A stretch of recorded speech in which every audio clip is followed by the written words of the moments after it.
Welcome to the Wired to Hunt Foundations podcast, your guide to the fundamentals of better deer hunting. Presented by First Light, creating proven, versatile hunting apparel for the stand, saddle, or blind. First Light. Go farther, stay longer. And now, your host, Tony Peterson. Hey everyone, welcome to the Wired to Hunt Foundations podcast, which is brought to you by First Light. I'm your host, Tony Peterson, and today's episode is all about all of the things that can go wrong when we hunt, and how to eliminate as many of them as possible.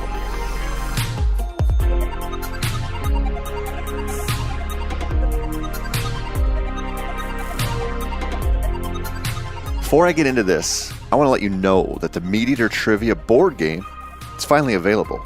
This is a game where conservation literally wins every time, and that holds true when you buy it as well, since $1 from each purchase goes directly to conservation.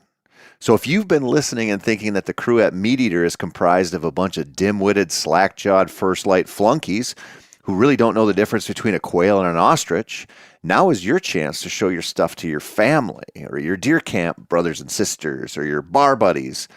Head over to themeateater.com, check it out. While you're there, keep a lookout for other deals too. I know we have a lot of sales here at MeatEater, but our Black Friday sale is a monster. There's a ton of different products marked way down.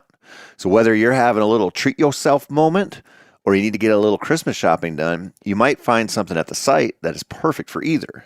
And it might just be way, way marked down. Okay, about this episode. You know, while our southern hunting brothers and sisters might still be experiencing lots of rut anticipation and excitement, many of us are looking at the reality of the situation as it is now. The rut, for the most part, is functionally over. Sure, you can chase the second rut in a couple of weeks, or you could spend your time setting, unicorn traps. Probably have similar results. This week, it's a time for reflection and a time to think long and hard about what went wrong on your hunts. So buckle up, my little hombres, because it's time to think about failure.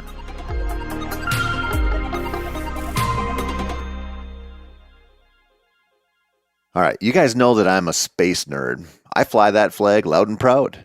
And even though Mark tries to make fun of me for it, we all know that space is 10 billion times more interesting than pollinators or whatever weird shrub fetish the old mustachioed madman has. I don't remember when it was, and I'm too lazy to dig through my archives. But at one point, I released a Foundations episode that was based around the building of the James Webb Space Telescope and how they got it into space, which was no small feat. It took a huge team of people, way too smart, to spend their free time sitting in a camo diaper 17 feet up in a tree trying, and mostly failing, to kill a deer. One of the interesting things about the process for building that telescope, which has allowed us to image galaxies that are as far away as about 13.4 billion light years, or to frame that up, take 13.4 billion times 6 trillion if you want to know how many miles away that is.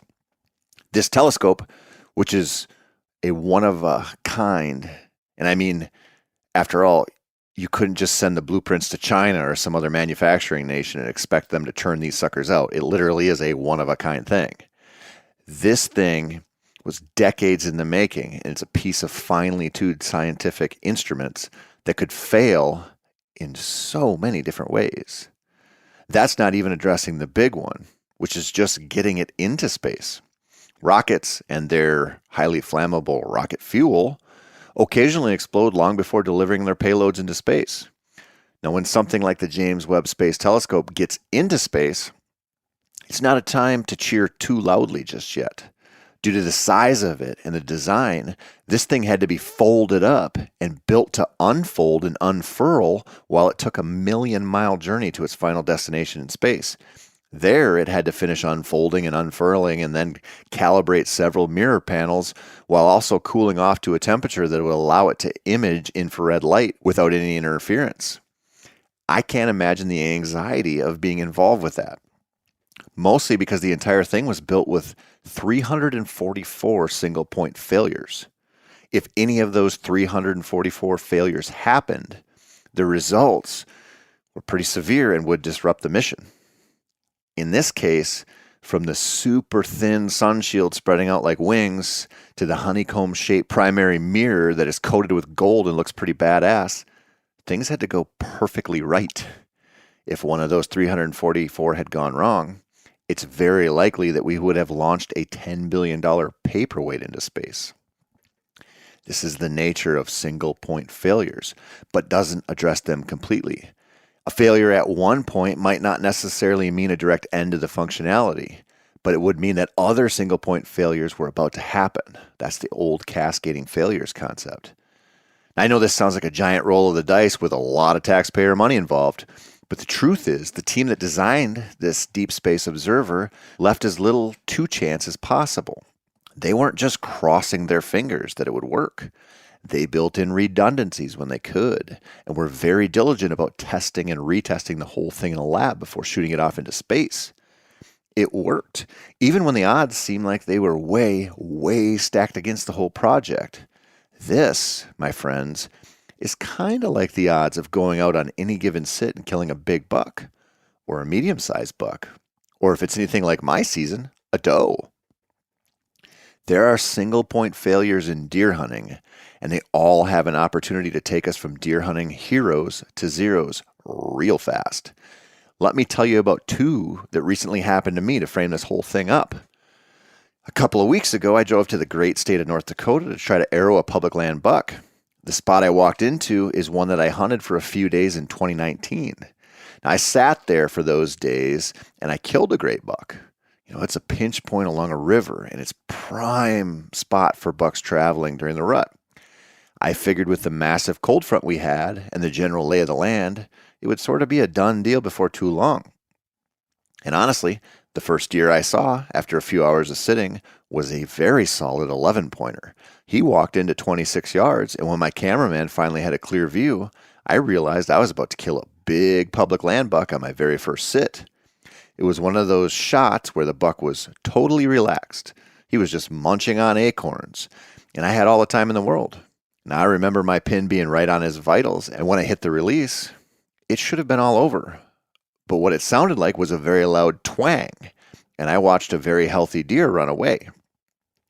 I still don't know for sure what went wrong, but upon many, many replays of the whole thing, it's clear that my string caught on something.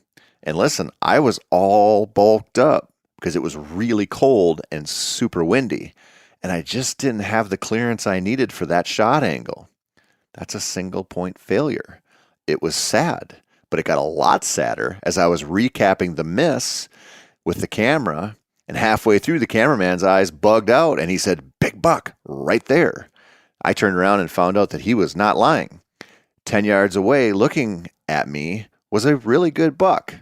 He wanted to get past us, but he wasn't sure since he knew there were two dudes in the tree right next to him. When he looked away, I drew, and when he started to move, I did something really, really dumb. I quietly murped him. In my head, I thought he was leaving, so I tried to buy myself an extra 2 seconds to aim and shoot. But he was super close, and he was on edge, and he wasn't having none of that shit. Single point failure number 2. Dumb, dumb, dumb. The ones that come directly from our brain and influence our actions throughout an encounter are the hardest to address, so I'm going to get to them later. Right now, I want to address some of the single point failures that just don't need to happen. I've been hunting cold weather whitetails since I could hunt, and when that big 11-point came in, I just bulked up in clothes I had never worn before. Now, I drew on stand, but I didn't really check my string clearance. I didn't think I needed to. Do you know how dumb that was? Because I do. That's a single point failure you can address so easily. Another one might be just how loud your stand and stick setup is. Or if you aren't going mobile, how loud your setups are in general. Do you have a ladder stand that always pops super loudly when you climb in? Does it have those loose D-clip things holding the ladder together that are always making noise?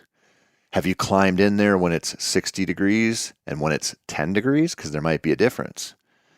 One of the things I did this year when I had to hunt with Steve Vernella down in Oklahoma was that I bought a bunch of extra random stuff like tow ropes. I didn't know if he or the camera guys would have the right stuff for tree stand hunting, so I picked up some extra stuff just in case that you always need on every hunt. And the tow ropes I bought, they all have little metal carabiners on them. And you know what happens when you're swinging ropes with little metal carabiners on them around? They ping off of other metal pieces of gear. Why we think we need to constantly improve on good old no metal rope is beyond me. Why I use that stuff when I know better is also beyond me. Now, that might not be a single point failure in the realm of a ruining a hunt type of thing, but why risk it? Sitting a spot with the wrong wind, now that's a single point failure. That's a big one. But it isn't as simple as the wind blowing right to where you think the deer will be. Of course, that will derail your plans most likely, but too perfect of a wind probably will too, at least in certain setups that aren't on movement funneling locations. If the deer have the option to get the wind in their favor when they travel, they almost always will. Now, if that's the case on your perfect wind setup, your wind actually might not be as good as it seems. You probably know plenty of issues we often have with gear and with where we choose to hunt based on conditions. But do you know what the source of most of our hunting single point failures is? Our brains, which have a tendency to function at less than optimal when a deer we want to shoot makes its presence known. The problem with this is that we feel like we need to make something happen. That little MERP that I gave that second North Dakota buck, that was a huge single point failure. It literally cost me that deer, and I have no one to blame but my own dumb ass. I'll never forget my good buddy telling me a story about hunting with a cousin of his like 15 years ago. My buddy was running a camera and his cousin was running a bow. So as soon as they saw a good buck walking their way in the woods, my buddy started filming. What surprised him was hearing his cousin shuffle around and then suddenly bang his rattling antlers together. That buck looked up, said, "Oh, hell no," and turned around. Now let me explain this. That buck was walking in naturally. He probably knew there weren't two big bucks about to square off 60 yards in front of him, yet the hunter panicked and tried to make something happen. Single point failure, and man, that's a doozy. Closing time, not when the bars are shutting down, but when it's time for you to seal the deal on a deer, are where a hell of a lot of single point failures come into play. This is one of the reasons I'm pretty sick of trophy hunting, honestly. I know we all want to kill big bucks, but you'll never be good at that unless you get good at killing does and little bucks. There's no jump in the line on this one, and I'm sorry to tell you that. The process of ranging a deer, finding the exact moment to draw, using the right pin or dialing in correctly, and then if you have to, stopping the deer to execute the shot, man, any of those things can go wrong. And when they do, most of the time the whole thing's over. What compounds that issue is that if you take some time to figure out how to shoot forkies and 2-year-olds, they may let, some of those single point failures slide that a mature deer just wouldn't. And on that note, let me tell you something else. It's often harder to earn a really good shot opportunity and see it through on a mature doe than a mature buck. In high pressure areas, a mature doe will just not tolerate your failures. And she's never going to be out of her mind crazy with lust like her boyfriend might be. Remember that in your process to become a better deer hunter. Now, the more you work through a complex, ripe for disaster situation like trying to shoot a deer with a pointy stick, the easier it becomes for you to engineer a scenario where all of those single point failures remain unfailed. That's not a word. I'm a writer, I swear. Although I am an outdoor writer, so the story kind of tracks. Of course, long before you get a shot, you might have set yourself up for a single point failure that you don't even understand. I've talked about this a few times, but recently witnessed it in the northern Wisconsin, and I'll tell you what, laziness in general is your enemy. It's a breeding ground for single point failures. From hunting easy stands to just not really scouting to you name it. But one area where it's obvious to me is in where you park your vehicle. I have a neighbor to one of my Wisconsin properties who has 40 acres. The front half is a hayfield, and the back half is part high woods and part swamp. I'm just making an educated guess here, but he's probably hunting the high woods, which borders the field. It's a strip of cover that's maybe 100 yards wide from the look of it on OnX. Now, when I was there hunting my property next to his a couple weeks ago, I saw his truck parked right on the edge of that high woods, right on the edge of the open hayfield during the rut. But here's the thing about that. Any deer that comes into that field is going to spook because that truck is only there when he hunts. Any deer that sees that truck through the woods is probably going to spook or get edgy. And sure, That might just be a lone doe that's coming through that freaks out a bit or a little spike, but those negative reactions tend to change the vibe of the woods. What's worse is that 40 acres is roughly 400 yards by 400 yards. If he parked down the road and walked in, it would maybe tack on an extra 10 minutes, but would almost guarantee a different, better hunt. To me, that's a single point failure that's just kind of unacceptable. And yes, he can walk just fine. He's younger than I am and not suffering from some degenerative disease or recovering from a nasty skydiving accident. Now, I recently did a podcast with Mark where we talked about this quite a bit. And the truth is, while I disagree with Kenyon on a lot of things, like the proper facial hair for a man, he's right about how he thinks through hunting scenarios before he sets up. He's kind of a what can go wrong probably will go wrong kind of hunter. And I am too. This is because there are hundreds of variables during every one of your hunts that is way beyond your control. What is in your control are hundreds of other variables that you should consider with most of your setups. I think this might be the biggest whitetail single point failure out there, which is not really considering how many things can go wrong and not making a valiant effort to at least curb the most obvious ones. The easiest ones to address, so to speak. Because really, becoming a consistently successful whitetail hunter is just kind of a war of attrition against your own ignorance and bad habits. If that sounds too harsh, let me put it a different way. Personally, I'm always fighting my own laziness and my own second guessing. I'm constantly pulled toward easy setups when I know that a little extra work is almost always a better strategy. Experience teaches you the best way to do this stuff, but it doesn't totally erase our desires to shortcut the whole process and just kind of phone it in. But when we do that, that's not where the rewards come from, and it's mostly a recipe for frustration. A better bet that seems, like less fun because it's more work is to just put in the effort. Think through what you're doing and why you're doing it and what can go wrong if X, Y, or Z happens. You don't have to overthink it to the point of vapor locking your brain, but you should consider, what are some of the biggest single point failures you've dealt with and try to figure out how to mitigate them now. Eventually, some of the issues that constantly plague other hunters will be nothing more than a distant memory for you, and you can work on more problems. This is a good strategy for life, honestly. Take care of something little and let that good habit snowball into something else. Because if we go the other way, the single point failures might stack up into those cascading failures, and that is not a fun place to be. Think about this and think about coming back next week, because I'm going to talk about muzzleloader hunting and why I think it's the best opportunity for bow hunters who want a little extra firepower on their side while they hunt a season that most other hunters just don't care a whole lot about. That's it for this week. I'm Tony Peterson. This has been the Wired to Hunt Foundations podcast, which is brought to you by First Light. As always, thank you so much for listening and so much for your support. As I mentioned in the beginning, MeatEater has a monster sale going on right now. Head on over to the site. You'll see tons of stuff marked way, way down.